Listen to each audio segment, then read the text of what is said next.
evening. This is CTV News for Friday, February 1st. I'm Patricia Vallone. Thank you for joining us. Well, a winter weather advisory was in effect for the D.C. metropolitan area for most of the day. The snow arrived just in time to slow down the morning commute, add below freezing temperatures to precipitation, and it made for a real mess. Motorists say the main highways were in good shape, but that side and secondary roads were a little dicey. CTV News caught up with some motorists who were out shopping this morning. Well, you just take it slow. Don't be braking unnecessarily. And if you have to brake, you tap your brakes slowly. You should be able to make it. The main streets are pretty good. It's just the parking lots and the off parking.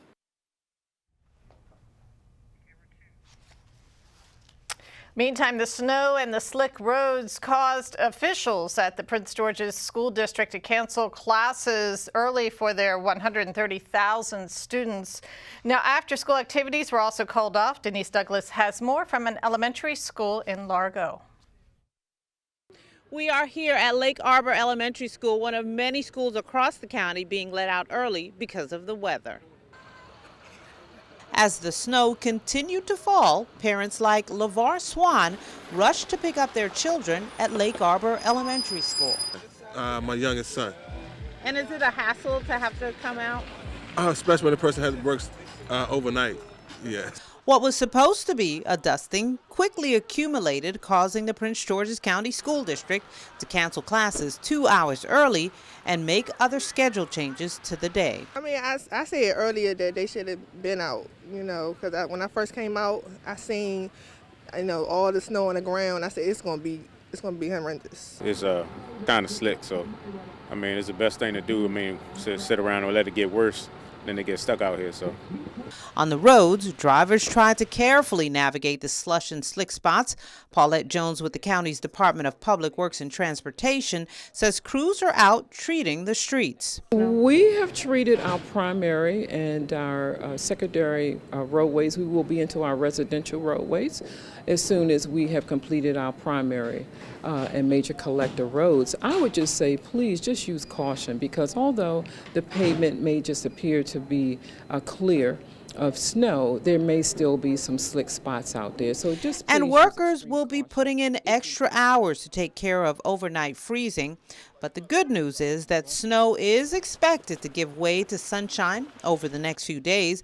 So we may not have to worry about any more of the white stuff, at least for now. In addition to schools being let out early, all evening activities have been canceled. You can check the school district's website for additional details. I'm Denise Douglas, CTV News. And for drivers out there in these snowy conditions, experts suggest that you increase the distance between your vehicle and others and make sure your headlights are on and that you have plenty of wiper fluid. Well, is a second government shutdown looming? Congressman Anthony Brown says he's doubtful. Brown addressed budget and shutdown issues with Prince George's Annapolis delegation this morning. The Democrat says another government impasse over border security would be unacceptable. You can never be really certain. I think the probability is that government will remain open. I think the experience of the 35-day shutdown, as intolerable as it was for federal government employees and contractors, I think most members of Congress now recognize that we can't do that one again. Now, Brown also says that he doesn't know where the money will come from to build a border wall, and that if President Trump declares a national emergency. Well, swastikas and nooses are often placed on properties to threaten or intimidate people or groups, but according to Maryland law, they're currently not considered hate crimes. One Maryland lawmaker wants to change that. Delegate Mark Chain of Montgomery County says at the moment judges can only levy trespassing charges for these kinds of incidents.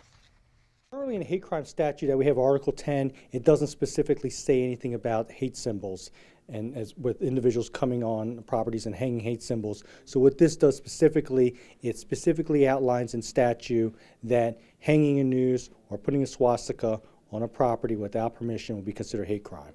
Yeah, unfortunately, these crimes have been increasing all across our state, and I think that if this bill passes, it really sends a message to people out there who have desires to do these evil things that it doesn't belong in the state of Maryland. Yes. So thank you very much. And the measure, HB 4, is currently before the House Judiciary Committee. Well, bookkeeping, theft, and fraud have cost Prince George's schools nearly $800,000 in recent years.